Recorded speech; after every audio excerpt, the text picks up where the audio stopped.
మిత్రులారా, ప్రసేన్ గారు అన్నట్లు నా పేరు చర్చనీయాంశంగా ఉండాలని ఆలస్యంగా వచ్చే మనిషిని కాదు. అలాంటి ఆలోచనలు నాకు లేవు. అలాంటి దూరపు ఆలోచనలు, దురాలోచన కూడా నాకు లేదు. అది అవసరమని కూడా నేను భావించటం లేదు. ఈ స్థితిలో, నేను ఇప్పుడున్న స్థితిలో అది అవసరమని కూడా భావించట్లేదు. నేను రాత్రి 12 గంటలకి పాడేరు నుంచి హైదరాబాద్కు వచ్చాను. తీవ్రమైన జ్వరంతో ఉన్నాను. నేను లేవటమే 9 గంటలకు లేచి డైరెక్ట్గా ఇక్కడికి వద్దామని సభాధ్యక్షుడికి ఫోన్ చేశాను. ఆయన పరిస్థితి వివరించాడు. జ్వరంతో ఉన్నాను, పైగా నేను ఈ విషయం మీద మాట్లాడడానికి సిద్ధం కూడా కాలేదు. కనుక టైం ఉందంటే 1 గంటనో గంటన్నరనో చదువుకొని వస్తా, టైం లేదంటే డైరెక్ట్ గాడికి వస్తా అని అడిగితే, సార్ నేను ఫోన్ చేస్తా, 20 నిమిషాల ముందు ఫోన్ చేస్తా, మీరు అప్పుడు బయలుదేరండి అన్నాడు. సరిగ్గా 20 నిమిషాల ముందు ఫోన్ చేశాడు. నేను బయలుదేరి ఇక్కడికి వచ్చాను. ఇంతకు మించి వేరే ఉద్దేశాలు దీనికి ఏమీ లేవు. దయచేసి అది గమనించండి. ఎందుకంటే నేను అట్లాంటి విషయాలు పాటించే వ్యక్తిని కాదు కనుక. ఇక నేరుగా విషయంలోకి వస్తే, యాకూబన్న ఈ సందర్భంలో కీలకోపన్యాసం చేయాలని నన్ను ఎందుకు ఎంచుకున్నాడో నాకు తెలియలేదు, నాకు అర్థం కూడా కాలేదు. ఎందుకంటే ఆయన నాకు 20 ఏళ్ళుగా తెలుసు. 20 ఏళ్ళుగా వివిధ సభల్లో కలుస్తున్నాం, కలిసి పనిచేసాం కూడా. కవులందరినీ కలిపి నిర్బంధానికి వ్యతిరేకంగా, మతోన్మాదానికి వ్యతిరేకంగా, ఫాసిజానికి వ్యతిరేకంగా అనేక సభలు నిర్వహించాం. ఆయన దానికి కన్వీనర్గా, నేను ఆయన నాయకత్వంలో కార్యకర్తగా పనిచేసి కవులని, రాజకీయ పార్టీలని, ప్రజా సంఘాల వాళ్ళని కూడగట్టి సుందరయ్య విజ్ఞాన కేంద్రంలో చాలా సభలు చేశాం. దానితో పాటు ఆయన తెలుగు కాలేజ్ తెలుగు లెక్చరర్, నేను తెలుగు టీచర్ని, తెలుగు సాహిత్య విద్యార్థులమే ఇద్దరం. ఆ ఆత్మీయ సంబంధం రిఫ్రెషర్ కోర్సులలో, ఓరియంటేషన్ కోర్సులలో మేము కలుసుకునే సందర్భాలు కూడా ఏర్పడ్డాయి. నాలేశ్వరం శంకరన్ సార్ కలిసి, ఆయన నేను కలిసి కూడా ఒక రిఫ్రెషర్ కోర్సు చేశాం ఉస్మాన్ యూనివర్సిటీలో. ఇలాంటి సందర్భాలు కూడా ఉన్నాయి. దానితో పాటు మార్క్సిజం అనేది మా ఇద్దరి ఆలోచన స్రవంతికి పునాదిగా ఉంది. దాని ఎక్స్టెన్షన్ ఇతరత్ర విషయాలు ఏమైనా ఉండొచ్చు, దాని పునాది మాత్రం మా ఇద్దరి ఆలోచనకి పునాది మార్క్సిజం. ఆ పునాది ఉండటం మూలంగా అప్పుడప్పుడు ఫోన్లో మాట్లాడుకోవటం, కలిసినప్పుడు కొన్ని విషయాలలో మాట్లాడుకోవటం, ఆందోళన చెందటం, బాధపడటం, ఇలాంటివి కోపగించుకోవటం చేస్తూ ఉన్నాం 20 ఏళ్ళుగా. సో మా మధ్యన ఇది కొనసాగుతూ ఉన్నది. కానీ ఆయన పెట్టిన ఏ సభకు ఎన్నడూ నన్ను పిలవలేదు. ఆయన వేసుకున్న అన్ని పేజీల పుస్తకంలో నా వ్యాసం అడగలేదు. అడిగితే తప్ప అది కూడా 6 నెలలకో 3 నెలలకో రాసే అలవాటు నాకు లేదు. అడగకుండానే రాసి పంపించే అలవాటు నాకు ఎట్టి పరిస్థితుల్లో. నేను ఆత్మగౌరవం విషయంలో చాలా నిండుగా ఉంటాయి. ఎందుకంటే మాదిగోడిగా పుట్టాను కనుక మాదిగోడికి ఆత్మగౌరవం చాలా ఎక్కువ ఉంటుంది. అందువలన మరి ఈ సభకి నన్ను ఎందుకు ఎంపిక చేసుకున్నాడో ఫోన్ చేశాడు, ఇలా అడిగాడు. అడిగిన వెంటనే నేను ఒప్పుకున్నాను. రెండో మాట సంశయం లేకుండా, అన్న వస్తాను, కాకపోతే ఆ ముందు రోజు వేరే దూరం వెళ్ళాల్సి, పాడేరంటే చాలా దూరం కనుక చెప్పలేను, కానీ ఖచ్చితంగా వస్తానని ఒప్పుకున్నాను. మాట ప్రకారం వచ్చాను. నేను ఆయన సాహిత్యం విషయం ఆలోచించిన విషయాలు, ఆయనతో ఉన్న స్నేహం వలన, లేదా వివిధ సందర్భాల్లో చదివిన విషయాలు, నాకు కలిగిన కొన్ని అభిప్రాయాలని మీతో పంచుకోవడానికి ప్రయత్నం చేస్తాను. సరే, ఇప్పటి వరకు ఆయన సాహిత్యం, ఇక్కడ కూర్చున్న మీ అందరికీ తెలుసు, ఇక్కడ ఎవరు సాహిత్యం చదవని వాళ్ళు లేరు. పైగా ఆయన సాహిత్యం పరిచయం లేని వాళ్ళు ఎవరు లేరు. కవి సంఘంలో ఉన్న వాళ్ళైతే మీ అందరికీ ఆయన తండ్రి సమానుడు. కవి సంఘంలో కవిత్వం నేర్చుకున్న వాళ్ళు, వయసుతో సంబంధం లేకుండా నేను ఈ మాట చెప్తున్నాను. మీ అందరికీ తండ్రి లాంటి వాడు కనుక ఆయన సాహిత్యం పరిచయం ఖచ్చితంగా ఉంటుంది. ఇక ఇక్కడ కూర్చున్న మొదటి వరుసలో పెద్దవాళ్ళు, వీళ్ళందరికీ తప్పనిసరిగా ఆయన సాహిత్యం చదివి ఉన్నారు, వాళ్ళు విశ్లేషించి కూడా ఉన్నారు, మాట్లాడి కూడా ఉన్నారు. కొత్తగా ఆయన వివరాలు, బయోడేటా నేను చెప్పవలసిన అవసరం లేదు. సో అన్ని పేజీల కవిత్వాన్నంతా ఒక దగ్గరికి తీసుకొచ్చారు కనుక ఆ మొత్తం క్రమాన్ని మనం చూస్తే ఈ కాలంలో, అంటే 60 సంవత్సరాల మనిషి జీవితంలో ఒక 15 సంవత్సరాలు బాల్యానికి తీసివేస్తే ఇక ఆ తర్వాత ఆయన ఆలోచన స్రవంతి ఎట్లా నిర్మాణమైంది. కవి విడిగా ఉండడు ఎప్పుడైనా. తప్పనిసరిగా కవికి శ్రీశ్రీయే చెప్పినట్లు ప్రతి సమాజానికి ఒక చలనం ఉంటుంది, ఆ చలనానికి ఒక చరిత్ర ఉంటుంది. ఆ చరిత్రలో కవి ఎక్కడ నిలబడతాడనే దాన్ని బట్టి ఆ కవికి ఒక చరిత్ర ఉంటుంది. ఈ మొత్తం కాలంలో ఈ సమాజానికి చలనం ఉన్నది, ఆ చలనానికి చరిత్ర ఉన్నది, ఆ చరిత్రలో ఆయన భాగమయ్యాడు. ఆ భాగం అనేది ఖమ్మం కేంద్రమైంది, హైదరాబాదు విస్తరణకి ఆలంబనగా ఉండింది. సో ఖమ్మం నుంచి హైదరాబాద్కు వచ్చిన వాళ్ళు ఎట్లా విస్తరించారో ఆ విస్తరించిన చాలామందిని మనం చూసాం. కవులని విడిగా సమాజం నుంచి విడిగా అంచనా వేసే అలవాటు నాకు లేదు. సమాజ చలనంలో భాగంగా కవులని అంచనా వేస్తూ ఉంటాం. ఇంకా చూడాలంటే ఉత్పత్తి శక్తులు, ఉత్పత్తి సంబంధాల్లో భాగంగా నేను ఇలా ఈ పదాలను ప్రయోగిస్తే ఏదో తెలియని పదాలు మాట్లాడుతున్నాడని అనుకోవాల్సిన అవసరం లేదు. అట్లా తెలియని పదాలుగా చేశారు. నిజానికి తెలుగు సమాజంలో 100 సంవత్సరాల మార్క్సిస్టు సాహిత్యం, 100 సంవత్సరాల మార్క్సిస్టు ఉద్యమం, 100 సంవత్సరాల కమ్యూనిస్టు ఉద్యమం ఉంది. కానీ ఆ పదాలను ఏవో పండితులకే పరిమితం చేసి సామాన్య జనంలోకి వెళ్లకుండా చేసేశారు. ఉత్పత్తి శక్తుల నుంచి వచ్చాడు ఆయన. అంటే కొడవలి పట్టుకొనే వచ్చాడు, కోత కోశాడు, పశువులను కాశాడు, నాగలి పట్టాడు, పక్షులను వెళ్ళగొట్టాడు, పని చేశాడు, షాపులో పని చేశాడు. ఈ ఉత్పత్తి పరికరాలతో ఒక ఉత్పత్తి శక్తిగా మారాడు ఆయన. ఇవే ఉత్పత్తి శక్తులు. ఈ ఉత్పత్తి శక్తులు ఏనుగు నరసింహారెడ్డి గారిని వేదిక మీదకి రావాల్సిందిగా ఆహ్వానిస్తున్నాను. సో ఈ ఉత్పత్తి శక్తులే సమాజాన్ని నడిపిస్తూ ఉంటాయి. ఉత్పత్తి శక్తులు, ఉత్పత్తి భూమి కూడా ఒక ఉత్పత్తి పరికరం. భూమి ఉత్పత్తి పరికరం అయినప్పుడు దాని ద్వారానే మొత్తం సమాజం నిర్మాణం అవుతూ ఉంటుంది. ఆ భూమిలో ఆయన భాగమయ్యాడు, ఆ భూమితో ఆయన భాగమయ్యాడు, ఆ భూమితో ఉన్న మనుషులతో ఆయన భాగమయ్యాడు. అందుకే ఆయనను ఈ సమాజము నడిపిస్తే ఇంత దూరం వచ్చాడు, కవిత్వాన్ని చేపట్టాడు. సహజంగా ప్రతి ఒక్కరికి కవిత్వంలోకి ప్రవేశించడానికి ఏదో ఒక మార్గం ఉంటుంది. ఆ మార్గం వెతుకులాట మొదలవుతుంది. అప్సర్ ఒక మంచి వ్యాసం రాశాడు ఈ విషయంలో. ఆయనకు చాలా దగ్గరివాడు గనక, ఆయనను వేలుబట్టి నడిపించినటువంటి వాడుగా ఈయన భావిస్తారు గనక అప్సర్ మంచి వ్యాసం రాశాడు. ఆ విశ్లేషణలో తనకు సంబంధించిన జ్ఞాపకాలలో నుంచి ఆ వ్యక్తి రాసిన కవిత మొదట ఎక్కడో ఒక చోట ముద్రించబడి ఉంటుంది, ఆ ముద్రించిన కవితనే మొదటి కవిత అనుకోకూడదు అన్నాడు ఆయన అప్సర్. నిజమే, ముద్రించిన కవిత ప్రియురాలికి రాసిన తొలి ప్రేమలేఖ లాంటిదే. మన పేరు మీద ఎక్కడైనా ముద్రించబడితే ఆ కవిత అంత అపురూపమైందే, కానీ ఆ కవితనే మొదటిది కాదు అని అంటాడు అప్సర్. అంతకుముందు పెనుగులాట జరిగి ఉంటుంది. పాట రూపంలో, మాట రూపంలో, సంభాషణ రూపంలో, ఆలోచన రూపంలో కవిత రూపొందుతూ ఉంటుంది. ఆ రూపొందడానికి ఒక క్రమం ఉంటుంది.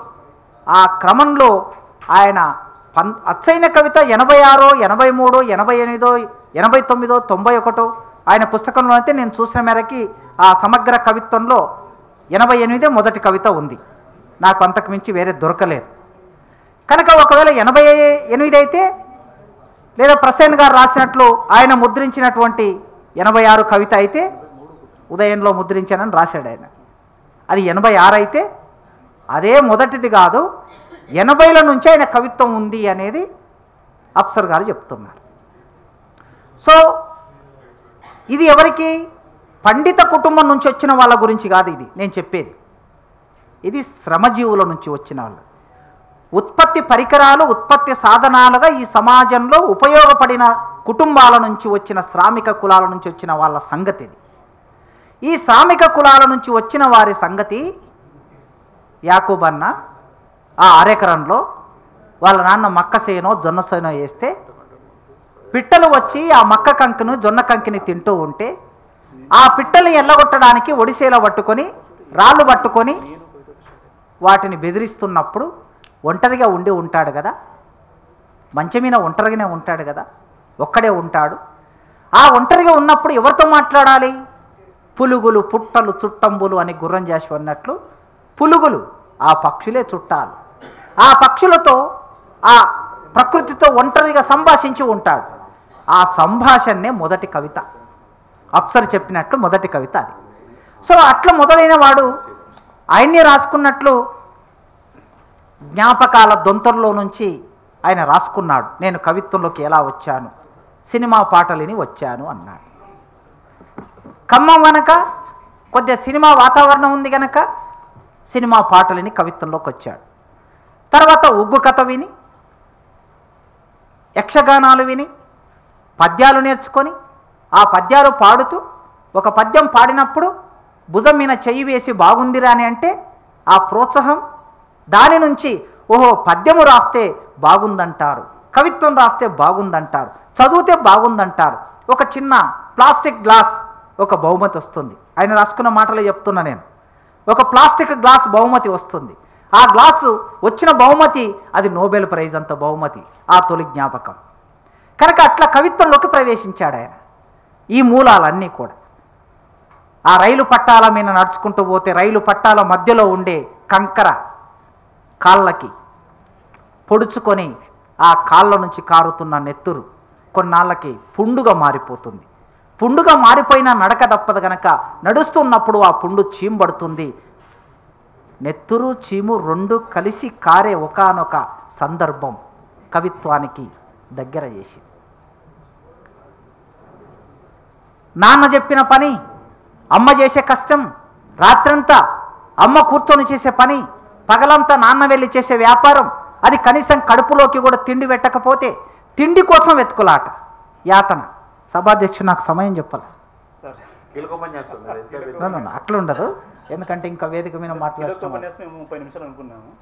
ఓకే రైట్, 5 నిమిషాలు 10 నిమిషాలు అయింది నేను స్టార్ట్ చేసి, ఇంకొక 20 నిమిషాలు. ఓకే, సో అట్లా ఆ జీవితం అంతా ఆకలి కోసం మెతుకు కోసం వెతుకులాట. కన్నీళ్లు కతికి బతుకు చితికి అని గౌతమ్ ఓ 30 ఏళ్ల కిందట పోయం రాశాడు. కన్నీళ్లు కతికి బతుకు చితికి, అక్కడితో ఆగలే. చివరి ఆ మొత్తం పోయిటరీకి లాజికల్ ముగింపు ఎక్కడుంటుందంటే గంజిలో ఈత కొట్టి మెతుకు కోసం వెతుకులాట అన్నాడు ఆయన.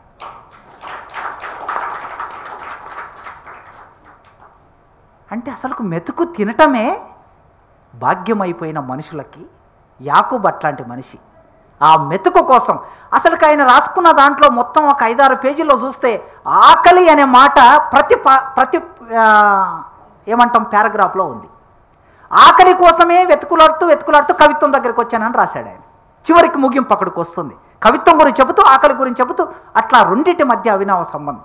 ఇక్కడున్న మనం అందరం 99 ఎవరైనా ఒక్కరు మినాయింపు ఉన్నారో లేదో, బహుశా ఉండే అవకాశం లేదు. ఇక్కడున్న వాళ్ళందరూ కూడా ఆ ఆకలితోనే, ఆకలి నుంచి బయటపడడం కోసమే సాహిత్యం వైపు వచ్చారు. ఆ సాహిత్యాన్ని సృజించడం కోసం ఆ ఆకలి, ఆ పేగులు, ఆ భావుకత మెల్లగా సాహిత్యం వైపు నడిపించింది కనుక యాకూబ్ అన్నను అట్లా ఆకలి ఖమ్మం తీసుకొచ్చింది, ఆకలి ఎస్ఎఫ్ఐ వైపు నడిపించింది, ఆకలి ఫుల్ టైమర్ చేసింది, ఆకలి ఎర్రజెండను పట్టుకునేటట్లు చేసింది, ఆకలి సమాజాన్ని అర్థం చేసుకున్నది, ఆకలి మార్క్సిజాన్ని అర్థం చేసుకున్నది, మార్క్స్ను, గోర్కీని, మావోను, ప్రపంచ సాహిత్యాన్ని అర్థం చేసుకొని అప్పుడు తన సాహిత్యం ఏమిటి అనే ఒక పెనుగులాట దగ్గర ఆగిపోయాడు. ఆ మొత్తం క్రమంలో అక్షరం ముక్కరాని తల్లిదండ్రులు, ఆయన కంప్లైంట్ ఉన్నది ఇప్పటికీ. అప్సర్ రాశాడు తన మాటల్లో, పాటలు పాడుకునేటోన్ని హాయిగా పాటలు పాడుకొని ఇవ్వకుండా కవిత్వంలోకి తీసుకొచ్చాడు వీడు అప్సర్ అనే కంప్లైంట్ ఈయనకున్నది అని ఆయన రాశాడు. నిజమే, అది చదివినప్పుడు నేను స్టూడెంట్ మూమెంట్లో ఉన్నప్పుడు పాటలు పాడేవాడిని, పాటలకు దూరం అయ్యాను. ఆయన జీవితం నా జీవితం ఇక్కడ ఏదో లంకె ఉంది అనిపించింది రెండు సందర్భాల్లో, తర్వాత చివరికి చెప్తాను. అంటే పాట నిజంగా పాటకుండే ఆ గొప్పతనం వెంటనే వచ్చే చప్పట్లు కవిత్వానికి అంత వేగంగా రావు. కవిత్వానికి ఉండే స్థాయి వేరు, పాఠకులు వేరు, పాటకుండే శ్రోతలు వేరు, దాని సంగతి వేరు. అందుకోసమే పాటలు మొదటి నుంచి సినిమా పాటలు కావచ్చు, జానపద పాటలు కావచ్చు, యక్షగానం కావచ్చు, పద్యాలు కావచ్చు, ఇవన్నీ తన జీవితంలో ఉన్నాయి కనుక అట్లా వీటి నుంచి ఆయన వీళ్ళ బృందంలో భాగమయ్యాడు. సీతారాం మాట్లాడిన ప్రసేన్ గారు, వంశీకృష్ణ, అప్సర్ వీరి ప్రభావం కవిత్వంలోకి, అక్కడ నుంచి చదువు కోసం ఉస్మానియా యూనివర్సిటీలో పీజీ చేసినప్పుడు ఇక్కడ ఉండే ఆర్ట్స్ కాలేజీ ముందు ఉండే పచ్చిక బయళ్ళు, హాస్టలు, ల్యాండ్స్కేప్, అక్కడి రాజకీయాలు, విద్యార్థి సంఘాలు, ఇదొక క్రమం. ఇక్కడ నుంచి రాజమండ్రి, గోదావరి అలలు, ఆ గోదావరి అలల మీద తేలియాడుతున్న నన్నయ్య కవిత్వపు సువాసన వాసన, అక్కడుండే సాహిత్య చర్చలు, ముఖ్యంగా ప్రొఫెసర్లు, మిత్రులు, వారి ప్రభావం, వీటన్నిటితో ఆయన కవిత్వంలోకి వచ్చాడు. ఆ కవిత్వాన్ని సానబట్టాడు. ప్రవహించే జ్ఞాపకం నుండి తీగల చింత వరకు సమాజ ప్రతిఫలనాన్ని నా జీవిత నేపథ్యం అనుభవాల మేళవించి కవిత్వం చేయడానికి ప్రయత్నించాను. నా కవిత్వంలో నేను మాత్రమే కాదు, సమాజంలోని అనేక నేనులు, సంఘర్షణాత్మక జీవితానుభవ సారాన్ని కవిత్వంగా మలిచాను. అంతర్లీనంగా భారతీయ ముస్లిం వేదనను వినిపించాను. సరళంగా కవిత్వ వ్యక్తీకరణ ఉండాలని ప్రయత్నపూర్వకంగా ప్రయత్నించానని వాక్యం కంప్లీట్ చేయొచ్చు, అక్కడ ఫుల్ స్టాప్ పెట్టొచ్చు. ప్రయత్నపూర్వకంగా ప్రయత్నించాను. కవులే ఇలా రాస్తారు, తిక్కగా రాస్తారని అనిపిస్తుంటుంది అప్పుడప్పుడు. అలా సాగుతూ అభ్యుదయ ప్రగతిశీల సిద్ధాంతాల, భావాల, వ్యక్తుల పరిచయాలు, ప్రభావాల నుంచి వచ్చిన వాడిని. ఆ శిబిరపు అగ్రవర్ణాల నుండి అట్టడుగు వర్ణాల దాకా నన్ను ఆదరించారు, అన్నం పెట్టారు, అక్కున చేర్చుకున్నారు. విషాదం ఏమిటంటే ఆయా సిద్ధాంతాల అనుయాయులు ఆయా వర్ణ ప్రభావాల్లోనే ఉంటూ బతుకుతూ అభ్యుదయం మాట్లాడటం భారతీయ సమాజపు విరోధ భాష అయినా కొంత దూరమైన ముందుకు వచ్చారు కదా అని కొంత సానుకూలత కూడా నాకు వారి పట్ల ఉండింది. ప్రగతిశీల శిబిరం బయట ఉన్న వాళ్ళు చూపించే వివక్షలకు నేను బాధితున్నే. నోటితో పొగిడి నొసడితో వెక్కిరించే సమాజం నన్ను గాయపరిచిన మాట నిజం. ఆ సమాజంపై ఎప్పటికప్పుడు నా నిరసనను నమోదు చేస్తూనే ఉన్నాను. అది కూడా భిన్నత్వంలో ఏకత్వపు లౌకిక మార్గాన్ని నమ్ముతూ, భారతీయ సమాజంలో ఆ మార్గాన్ని అనుసరణీయమని గాఢంగా నమ్ముతాను. అదే నా కవిత్వపు అంతర్వాహిని. యాకూబ్ కవిత్వం చదివిన వాళ్ళకి ఎలా అనిపిస్తుంది? యాకూబ్ కవిత్వం చదివిన చాలామందికి తమ బాల్యం గుర్తు రాక మానదు. కవులందరూ చాలామంది కవిత్వం రాస్తారు, పుస్తకాలు వేసుకుంటారు, పంచుతారు. పొద్దున ఒక ఆయన ఫోన్ చేసి చెప్తూ ఉన్నాడు, ఈ మధ్య కవిత్వం అమ్ముడబోతుందండి అని అడిగాడు. ఏమో సార్, నేనైతే ఈ మధ్యన పుస్తకాలు వేయలేదు, నాకు తెలియదు అన్నాను. నాకు తెలిసి కవిత్వాన్ని అచ్చు వేసి పంచి పెడుతున్నారు, ఎవరు కొనుక్కోవటం లేదు అన్నాడు. కావచ్చు సార్ అన్నాను. ఇక ఆ క్రమంలో చాలా విషయాలు మాట్లాడాడు ఆయన, కవిత్వం గురించి, దాని బాగోగుల గురించి. ఒక వ్యాకరణకర్త, అలంకార శాస్త్రవేత్త, తెలంగాణలో అలంకార శాస్త్రంలో కొద్ది పేరున్న పెద్ద మనిషి, పండితుడు. కవిత్వం రాసిన తర్వాత పుస్తకాలు వేసుకోవడం వేరు, కానీ ఒక కవిత చదివినప్పుడు ఆ కవిత నాదే, అది నా జీవితమే అనిపించాలి. అప్పుడే కవి సక్సెస్ అవుతాడు, ఏ కవి అయినా సరే. అందుకే అతని అమ్మా నాన్నల గురించి, అతని కవిత్వంలో చదివిన వారికి, అతని కవిత్వాన్ని చదివిన వారికి తమ అమ్మా నాన్నలు గుర్తుకు రాక మానరు. అతని ప్రతి జ్ఞాపకం మనకు కూడా ఎక్కడో స్మృతి పదంలో మెదిలినట్లు అనిపిస్తుంది. ఇందుకు కారణం యాకూబ్ సహజ ఆర్ద్రత ఉన్న కవి. మన గుండెల్లో తడి మొదలినప్పుడల్లా మనకు యాకూబ్ గుర్తుకు రాక మానడు. ఇదొక విచిత్రమైన పరిస్థితి. కవిత్వం చదువుతున్నప్పుడు మనలో మనం మమేకం కావడం అనేది అద్భుతమైన అనుభూతి. చాలామంది కవుల అనుభూతి మనకు నచ్చవచ్చు, నచ్చడం వేరు, మమేకం కావడం వేరు. జీవితము కవిత్వము మమేకమైనప్పుడు మన జీవితాలకు కవిత్వానికి పెద్ద తేడా ఉండదు. అతని కవిత్వం వెంట మన కళ్ళు సాగుతున్నప్పుడు తన జీవితం వెంట మన జీవితం వెంట అతడు మనను నడిపిస్తున్నట్లు అనిపిస్తుంది. అదే అతడి కవిత్వం ప్రత్యేకత అని కృష్ణుడు రాశాడు. అతని కవిత్వం ప్రత్యేకత అంతా ఈ మొత్తం దాంట్లో మాటల్లో జీవం ఎక్కడుందంటే, ఒక కవితా వాక్యం రాస్తే ఆ కవితా వాక్యం ఆయన అమ్మ గురించి రాస్తే మన అమ్మ గురించి రాసినట్లే మనం భావించేటట్లు చేస్తాడు. అలంకార శాస్త్రం ప్రకారం కూడా కవి గొప్పతనం ప్రత్యేకత ఎక్కడుంటుందంటే, సారాంశంలో ఆ కవి మనల్ని భావించేటట్లు చేయటం, ఆ భావించే లక్షణం ఈయన కవిత్వంలో ఉన్నది. ఇట్లా కవిత్వం నిండా ఆయన రాస్తూ ఒక్కొక్క సందర్భాన్ని ఈ కాలం అంతా 86లో ఒకవేళ మొదటి కవిత అనుకుంటే 86 నాటికి స్త్రీవాద కవిత్వం వచ్చింది, దళితవాద కవిత్వం ప్రారంభమైంది. 90ల నాటికి గ్లోబలైజేషన్ కవిత్వం మొదలైంది. 97, 98 వచ్చే నాటికి తెలంగాణ కవిత్వం మొదలైంది. 2000 సంవత్సరంలో 91లో బాబ్రీ మసీదు, 2000 సంవత్సరంలో గోద్రా సంఘటన, ఇలా మొత్తం సమాజంలో జరిగిన ప్రతి సందర్భాన్ని, ప్రతి కన్నీళ్ళని, ఆరాట పోరాటాన్ని, ప్రజల ఆరాట పోరాటాల్ని తన కవిత్వంలో నిక్షిప్తం చేస్తూ వచ్చాడు. కాపల రాశాడు ఈ కాలానికి. ఆయన అలా తిరుగుతూ ఉంటాడు, ప్రతి సభ దగ్గర తిరుగుతూ ఉంటాడు, అలా దూరంగా నిల్చుంటాడు, సంభాషిస్తూ ఉంటాడు, టీ తాగుతూ మాట్లాడుతూ పాను వేసుకుంటూ. ప్రతి సందర్భంలో ఆ మనిషి పరిశీలించిన దాన్నల్లా కవిత్వంలోకి తీసుకొచ్చాడు.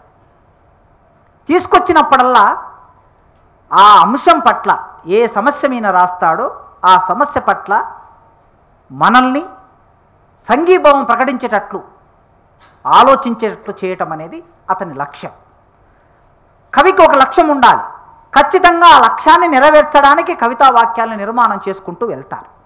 ఆ నిర్మాణం చేసుకున్న కవితా వాక్యం మనల్ని వెంటాడుతూ ఉంటుంది. ఒంటరిగా ఉన్నప్పుడు వెంటాడుతుంది, సమూహంలో ఉన్నప్పుడు వెంటాడుతుంది, లేదా ఒక సందోహంలో జనసందోహంలో ఉన్నప్పుడు కూడా వెంటాడుతుంది. అట్లా వెంటాడే కవితా వాక్యాలను రాసి ఇన్ని కవితా సంపుటాల్ని మన ముందుకు తీసుకొచ్చాడు. కవిగా ఆయన ప్రత్యేకత తెలుగు సమాజంలో ఇప్పటి వరకు చాలామంది చర్చించి అన్ని వ్యాసాలు రాసి స్థిరపరిచారు. నిజానికి ఇంత అద్భుతమైనటువంటి కవిత్వం రాసిన వాడు పరిశోధనలోకి పోయినప్పుడు కవిత్వం గురించో, కవిత్వంలోని మంచి చెడుల గురించో, లేదా దాంట్లో ఉన్న మౌలికత గురించో పరిశోధన చేయవచ్చు, లేదా ఒక కథాంశమో నవలాంశమో తీసుకొని పరిశోధన చేయవచ్చు. కానీ ఆయన విమర్శలోకి వెళ్ళాడు. నిజమే, ఇట్లా విమర్శలోకి వెళ్ళటం అనేది పెన్న శివరామకృష్ణ గారు రాసినటువంటి వ్యాసంలో ఇది చాలా విచిత్రము, వైరీభావం అని రాశాడు ఆయన. ఏమిటి? ఒక కవి పరిశోధన చేసినప్పుడు విమర్శ మీద పరిశోధన చేయటం అనేది కాదది, విరోధభావం కాదది, కాంట్రడిక్టరీ కాదు ఎట్టి పరిస్థితుల్లో. కవియే విమర్శకుడు స్వయంగా. ఇప్పుడే కాదు, ఇది మనం 1000 సంవత్సరాల సాహిత్యం తీసుకొని చూసినా కూడా స్వయంగా ప్రతి కవి విమర్శకుడు. ప్రతి కవి తన కవిత్వానికి తనకు తాను అవతారిక రాసుకునేవాళ్ళు. నన్నయ్య ప్రసన్న కథా కవితార్థయుక్తి అనే ఆ పద్యంలో, సారమతిం కవీంద్రులు అనే పద్యంలో ప్రసన్న కథ, అక్షరమ్యత, నానా రుచిరార్థ సూక్తి నిధిత్వం అనే ఈ 3 లక్షణాలు నన్నయ్య ఎందుకు చెప్పుకున్నాడు? తన కవిత్వంలో ఈ 3 లక్షణాల గురించి ఎందుకు ప్రస్తావించాడు? మీరు ఆ కాలంలో నన్నెచోడిని తీసుకున్నా, నన్నయ్యని తీసుకున్నా, అల్లసాని పెద్దలను తీసుకున్నా, ఎవరైనా తమ కవిత్వం గురించి తామే విశ్లేషించుకోవటం అంటే ఆ రోజు ప్రత్యేకంగా అలంకారికులంటే కవులే, కవులంటే అలంకారికులు. ఈ భిన్నత్వం లేదు. ఇట్లాంటి ఒక సూక్ష్మమైన పద్ధతిని ఆయన ఆలోచించాడు గనుకనే విమర్శ వైపు వెళ్ళాడు. ఆ విమర్శ కూడా రారా విమర్శ మీద ఎంఫిల్ చేశాడు. రారా మీన ఎంఫిల్ చేయటం అనేది, పరిశోధన చేయటం అనేది సాహసంతో కూడుకున్న విషయం, చిన్న విషయం కాదు. చాలామంది విమర్శకుల గురించి మాట్లాడుతూ ఉంటాం, విమర్శకులు ఉన్నారు. కానీ రారా విమర్శ ఒక ప్రత్యేకమైన మార్గం. అది ఆ ప్రత్యేకమైన మార్గాన్ని నిరూపించడానికి, నిర్దేశించడానికి ఆయన పరిశోధనలోకి వెళ్ళాడు. మార్క్సిస్ట్ విమర్శ కేవలం వస్తువుకు పరిమితం కాకుండా పాఠకుడి అనుభూతిని కూడా పరిధిలోకి తీసుకోవాలని రారా ఆకాంక్ష. విమర్శకుడిగా రారా ప్రత్యేకత ఏమిటి? మార్క్సిస్టు విమర్శ అనేది కేవలం వస్తువును ఆశ్రయిస్తుందనేది ఒక విమర్శ ఉంది. శిల్పాన్ని పట్టించుకోదు, పాఠక కేంద్రంగా ఉండదు అని. రచయిత కేంద్రంగా ఉంటుంది, అది వస్తువు కేంద్రంగా ఉంటుంది. త్రిపురనేని మధుసూదనరావు గారు చెప్పారు ఈ సమస్యని పరిష్కరిస్తూ, అట్లా ఉండదు మార్క్సిస్టు సాహిత్య విమర్శ. మార్క్సిస్టు సాహిత్య విమర్శ అనేది వస్తువుని ఆశ్రయించే శిల్పం ఉండాలి. వస్తువులో శిల్పం బాగా ఉంటుంది, శిల్పం వేరుగా ఉండదు. మనం వేసుకునే బట్టలు మన శరీరాన్ని ధరించి ఉంటాయి తప్ప మన శరీరాన్ని దాటి మన బట్టలు ఉండకూడదు అనే అర్థంలో వస్తువుని ఆశ్రయించిన శిల్పం ఉంటుంది, శిల్పాన్ని నిరాకరించకూడదు అని రాశాడు.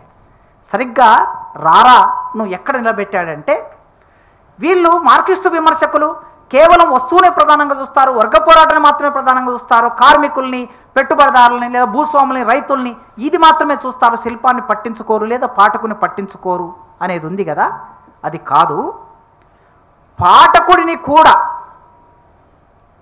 పరిశీలించి మార్క్సిస్టు విమర్శ అనేది పాఠక కేంద్రంగా కూడా ఎలా ఆలోచిస్తాడు పాఠకుడు, ఒక విషయాన్ని ఎట్లా అర్థం చేసుకుంటాడనేది కూడా విశ్లేషణలో భాగంగా ఉంటుంది అని చెప్పదలుచుకున్నాడు. మార్క్సిస్టు విమర్శకుడు చారిత్రకమైన దృష్టితో చూడటం వల్ల రచయిత విశిష్టత అనేది స్పష్టపడుతుంది.